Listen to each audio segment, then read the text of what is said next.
మీరంతా ఫ్రెండ్‌షిప్ డేని బాగా సెలబ్రేట్ చేసుకున్నారా? ఆదివాళ్ళ స్కూల్‌లో కూడా ఫ్రెండ్‌షిప్ డే సెలబ్రేషన్స్ అంట. అందుకే వ్యాన్స్ తీసుకొని రమ్మంటే ఫ్రెండ్‌షిప్ బ్యాండ్స్ కోసమని షాప్‌కొచ్చాము. ఆదివాళ్ళ స్కూల్‌లో అన్ని ఫెస్టివల్స్ బాగా సెలబ్రేట్ చేస్తారు. Like Friendship Day, Father's Day, Dasara, Diwali ఇలా చాలా ఫెస్టివల్స్ సెలబ్రేట్ అయితే చేస్తారు. సెలబ్రేట్ చేయటం ఓకే కానీ ప్రతిదానికి మనం ఏదో ఒకటి ఇచ్చి పంపిస్తూ ఉండాలి. ఫ్రెండ్‌షిప్ డే రోజు ఫ్రెండ్‌షిప్ బ్యాండ్స్, సంక్రాంతికి కుండలు ఇలా ఏదో ఒకటి ఇచ్చి పంపియమని చెప్తూ ఉంటారు.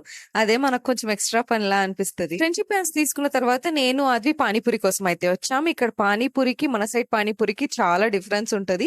ఇక్కడ కూడా చాలా రకాల పానీపూరీలు దొరుకుతాయి. లైక్ బంగారుపేట్ పానీపూరి అని, బుట్ట పానీపూరి అని, నార్మల్ పానీపూరి అని ఇలా చాలా డిఫరెంట్ వెరైటీస్ అయితే దొరుకుతాయి. బెంగళూరు సైడ్ ఎవరైనా పానీపూరి లవర్స్ వస్తే బంగారుపేట్ పానీపూరి మాత్రం ట్రై చేయడం మర్చిపోవద్దు. ఈ పానీపూరిలో స్పెషల్ ఏంటంటే వాటర్ ఏమో క్రిస్టల్ క్లియర్ గా ఉంటాయి. నేను ఫస్ట్ వచ్చినప్పుడు నార్మల్ వాటర్ అనుకున్నా కానీ అది పానీపూరిలో పానీ అని తెలిసింది నాకు. ఆ పానీపూరి థియరీ అయితే ఇంతటితో కంప్లీట్ అయిపోయింది. అండ్ మా వీడియోస్ మీకు నచ్చుతున్నట్టయితే ఖచ్చితంగా సబ్స్క్రైబ్ చేసుకోండి. That's all for today's video.